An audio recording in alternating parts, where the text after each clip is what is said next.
qu'il a aimé et qui s'est donné pour lui en premier. Un chrétien, c'est celui qui sait reconnaître que lorsque j'étais loin de Dieu, mon Dieu m'a cherché, son amour m'a localisé et son amour m'a racheté. Tous autant que nous sommes, comme nos parents Adam et Ève, nous étions loin de l'amour de Dieu. Nous sommes sortis de sa présence. Mais c'est Dieu qui par amour nous a créés et allait nous rechercher par amour. Et à cause de ce que nous étions dans une phase de disgrâce, il a lui-même embrassé notre réalité. Il est descendu jusqu'à notre niveau. Et quand il est descendu à notre niveau, la seule chose qu'il avait à faire, c'était de se livrer pour nous.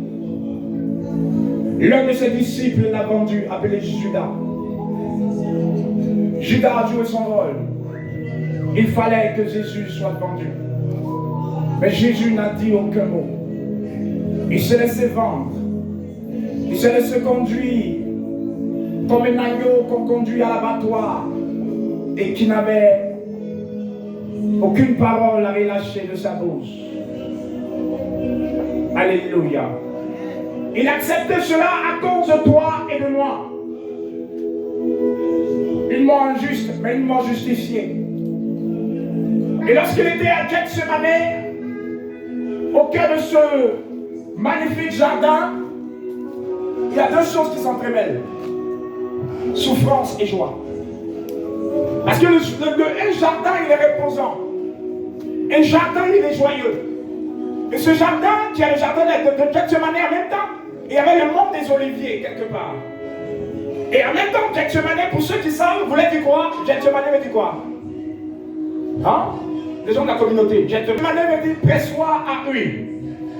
Donc, avant que l'huile ne puisse sortir, il faut presser quoi? Les quoi? Les olives. Pour que l'huile sorte. Alors, l'huile est le symbole de l'esprit. Mais avant que l'huile ne sorte, il y a le pressoir. C'est ça le rôle de Gethsemane. L'olive devait être épurée. L'olive devait être pressée.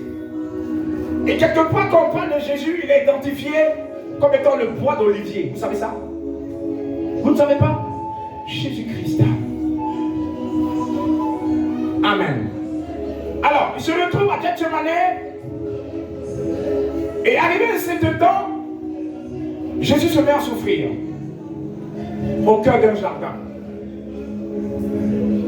Ce que je veux dire à quelqu'un, la vie du christianisme, c'est la vie du jardin et de la douleur. La vie du christianisme, avant de produire l'huile, il y a le pressoir à huile. Amen. N'allons pas croire que la vie chrétienne est rose, rose, rose du 1er au 31. N'allons pas croire en ça. Celui qui ne pourra pas accepter la croix ne verra jamais la résurrection.